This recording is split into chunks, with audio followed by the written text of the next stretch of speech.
Coming up, we sit down with ASI President Jasmin Fashami to talk about the upcoming school year for student government. And after President Armstrong's announcement of the approval of the controversial Opportunity Grant fee, we asked Fashami ASI's response.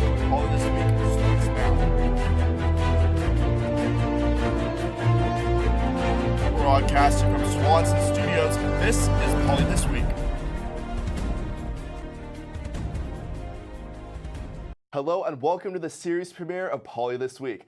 I'm Connor McCarthy. Poly This Week will have a weekly show highlighting important people, events, and topics going on Cal Poly's campus and in the San Luis Obispo community. But it's a new year, and that means the student body has a new president. Today, I'm joined with Jasmin Fashami. Hi, Connor. How are you today? How are you doing? I'm so excited to be here. It's great to have you. Thanks for being here on the first day of the show. Yeah, of course. So, what is your outlook for this year? Like, what is ASI doing to start off the year? Yeah, so last year when I was campaigning, I ran on the ACT platform, and it was all about empowering student voices, and that's something I really want to be pushing for this year. One of my first initial priorities actually is voter registration and civic engagement through our Flex Your Right initiative.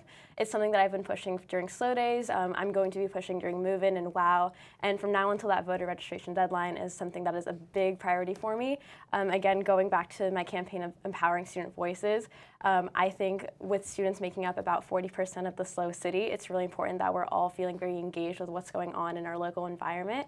And what you'll be seeing, at least from my end in this first couple weeks, is all voter registration efforts and making sure that the student body voice is really powerful and really strong in these next coming elections. So what is ASI's goal to boost voter registration? Is there a certain number you guys are trying to target? Because I know 2 years ago, ASI definitely exceeded that number in voter registration for the presidential election. Yeah, so 2 years ago, ASI reached just over 3,000 registrations, and last year when I was running Flex Your Right, it was just over 1,500 or 1,600. But this year, we actually traveled down to UCSB and took a really good look at how they run their voter registration efforts, and so we're moving to the paper route, a lot more traditional, but our new goal is actually just over 6,000. Oh, okay. Yeah. So from UCSB, besides the paper route, what else did you guys learn to implement that here at ASI? I just think it's really important that we're starting at the freshman level and really making it part of the campus culture that civic engagement is something that people should really feel engaged in doing here at this campus. For example, I'm from Orange County and in a much bigger city, and so sometimes one vote might not seem like it makes all that difference, but here in SLO, actually 2 years ago, when the mayor was voted in, it was a difference of just over 40 votes, and that's because students came forward and pushed their voices out into local government. And so with that 6,000 number and pushing it during WOW and during Move-In with the freshmen and the new transfer students, we think it'll be really important that the second students get on this campus, they're going to be hearing about voter registration and, again, hopefully making it part of the Cal Poly culture. So when it comes to civic engagement, what is your relationship with the city council and the mayor? Yeah, so last year I had the opportunity to be on the Student Community Liaison Committee. It's a mouthful. It's a mouthful. But it's short for SCLC. And so I was a student at large representing Cal Poly. And this year, because I'm the ASI president, I have the opportunity to chair the committee. And it meets once a month, and it's working with the city mayor, working with the city manager, local community members to just express what we're going through as a community and how we can work with one another to resolve those issues.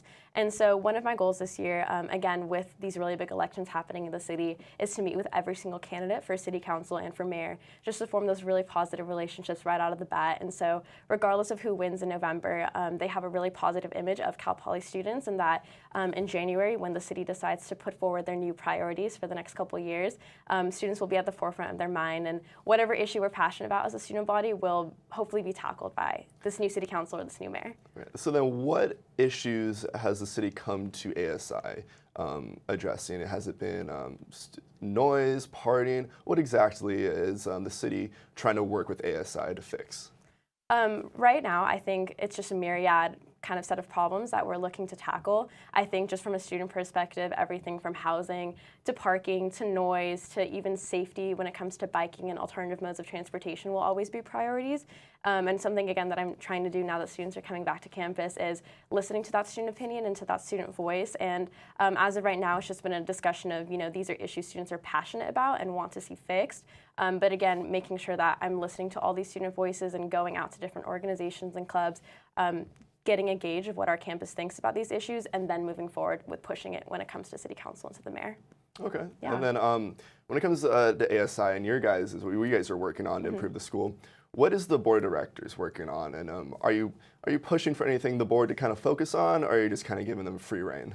So I actually don't have purview over the board of directors. That is Mark Borges. He is the chair. And so what the board of directors do is that there's about 20-something individuals who all represent the different colleges. And so they'll be going out in these next couple months, again, listening to the student voice, finding these issues they're passionate about. We've heard everything from diversity and inclusion to sustainability to civic engagement, all across the board issues that our board of directors wants to see tackling. And so hopefully these next few months, you'll see these resolutions coming down the line. But Mark and those specific board of directors would definitely be your point of contact. All right, cool. Yeah.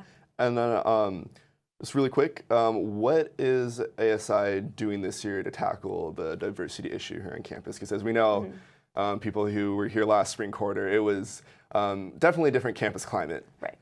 So what is ASI doing to tackle that issue this year? Yeah, so at the very last Board of Directors meeting, May 30th, I believe, the Board of Directors passed 2 bills, one pertaining to creating a diversity and inclusion standing committee that all 3 different branches of student government can sit on and participate in, as well as a secretary of diversity and inclusion, which is under my purview under the executive cabinet. And so the chair of the standing committee is Alan Foz. He's a 5th-year student here at Cal Poly from the College of Engineering. And then my secretary of diversity and inclusion, her name is Risha Ahir, and she's a 2nd-year student. And both of them are incredibly passionate about the issue of D&I. And so I know one thing that we're really looking to push this year is we allocated $15,000 of social justice program funding. So any organization on this campus, any department can come and apply to ASI for up to $2,500 worth of funding for the year. And any event that they're looking to run that would educate the campus on issues of inclusion, issues of diversity, we'd be able to fund some of their events. One really cool thing that our Secretary of D&I, Risha, is looking to focus on this year is a couple educational campaigns. One is called the Month of We, and it's going to be about everything from tolerance versus acceptance to microaggressions and just how our campus can start being a bit more educated in the general sense of what inclusion means for students here at Cal Poly. There will be a couple other big events coming down the line, and I'll definitely keep you updated on those. All right, cool. Well, we will be right back with ASI President Jasmin Fashami.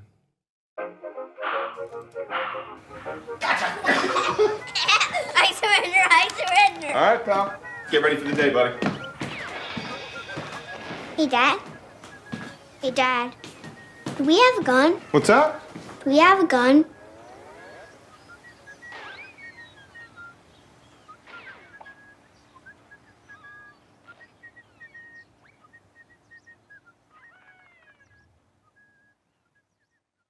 Mrs. and Mrs. Jimmy at the debut. I came from 5 generations of teachers.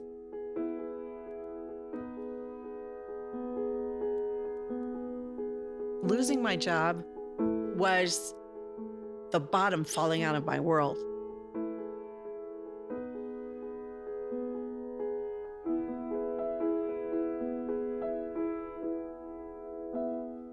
See on page 4 that the projections need to be earthquake next Thursday. Seriously? Thursday? Can't do that. This is really inconvenient. I have yoga that day. I have no time for this. So, I can't do Thursday, but I can do Friday. Disasters don't plan ahead. You can. Talk to your loved ones about how you're going to be ready in an emergency. Don't wait. Communicate. See on page 4 that the projections need to be earthquake next Thursday. seriously? Thursday? Can't do that.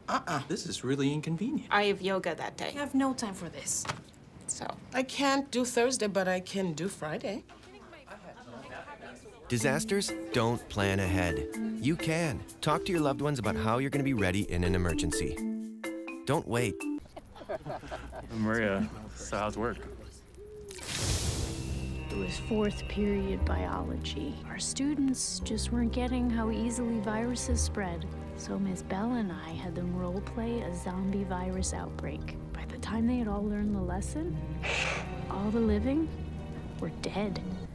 Hey, how's your job going? That big sales meeting I planned? Next year, I might get to go. Cool. And welcome back. I am joined still with Jasmin Fashami, the ASI president for the 2018-2019 academic year. So, yesterday I saw President Armstrong's fall convocation speech. And what struck me was when he announced the implementation of the Opportunity Grant fee. And I know last year ASI encouraged him not to proceed with that, and the student body overwhelmingly encouraged him not to do that as well. How is he able to still go to the chancellor's office and get this passed despite student reaction? Mm-hmm. So to my understanding, last year when the board of directors passed their resolution taking an opposition or a support stance for the Opportunity Grant, they really took specific parts of the Opportunity Grant and said, yes, we agree with this part, or no, you should change this part. And so to my understanding, President Armstrong was able to look at that student feedback and garner some of it to this new and improved opportunity fee, which he was then able to take to the chancellor's office. For example, I know one of the aspects that was changed was this would only be affecting undergraduate students rather than graduate students because of the cost of living.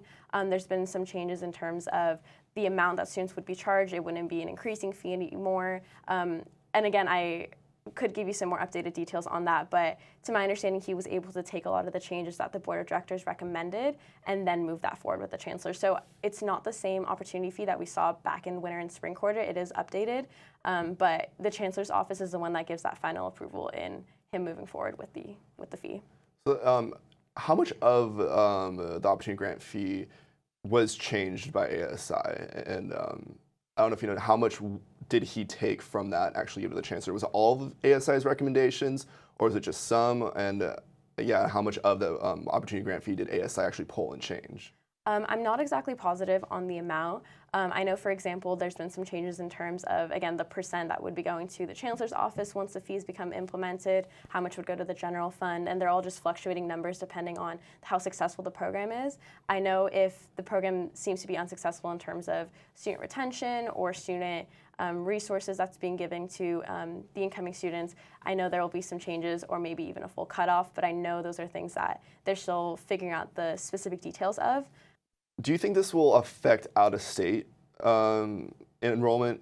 Because I was talking to someone last night and who's an out-of-state student, and he was saying, I don't think I could be able to afford to come to Cal Poly with this extra opportunity, this extra fee that I have to go on top of out-of-state tuition. So will this affect out-of-state enrollment? I know that Cal Poly is still looking to cap out-of-state enrollment just around that 15% mark. I'm really hoping it doesn't affect out-of-state students. I know that out-of-state students are, again, a part of what diversity means here at Cal Poly, and so I hope that having this new grant and this new fee won't affect who can still come to this campus, but I guess it's just one of those things that hopefully time will tell, but my goal is that I hope it doesn't. I hope that students still feel inclined and it won't be too much of a financial barrier for them. Yeah, I know in Armstrong's speech yesterday, he said funds from this fee will over time help in removing the barrier by dramatically increasing the amount of financial aid we're able to give to students, who will then be cost competitive with all other public universities in California. Do you agree with that? To my understanding, and I know he spoke about this at convocation yesterday, President Armstrong did put out the fact that Cal Poly is one of the most one of the most expensive public institutions in California. And I know he spoke about this again at convocation, but over time this would help around 2,800, 30,000 or so incoming students to Cal Poly. And so I'm really hoping that not just giving scholarships to bring students in, but also providing students the resources to stay here and feel included and part of this campus will hopefully contribute to that inclusion of Cal Poly culture that we're always looking to push. I know it as part of the Mustang way, again, to make sure that every single student feels like they have a place on this campus, and I'm really, really optimistic and hope that this Opportunity Grant does exactly what the intention was. So then what is ASI's next step? Are you going to start working with administration to kind of implement this and educate students? So what's your guys' next step? So ASI has been in some meetings in terms of how, for example, these resources or the money for these resources will be allocated, and what parts of campuses will go to based on where student needs lie. And so what we're looking to do right now is a leadership team is put out a statement of ASI's point of view on this opportunity fee, and then continue working with administration to make sure that once it becomes implemented, the money goes towards exactly what students are looking for and what they need, and not just a singular person's point of view, but the student's point of view. All right, well, thank you for joining me. Yeah, I hope to have you back on the show. And that will do it for us here. You can check back next week for a new edition of Poly This Week. From all of us at Mustang News, thanks for watching.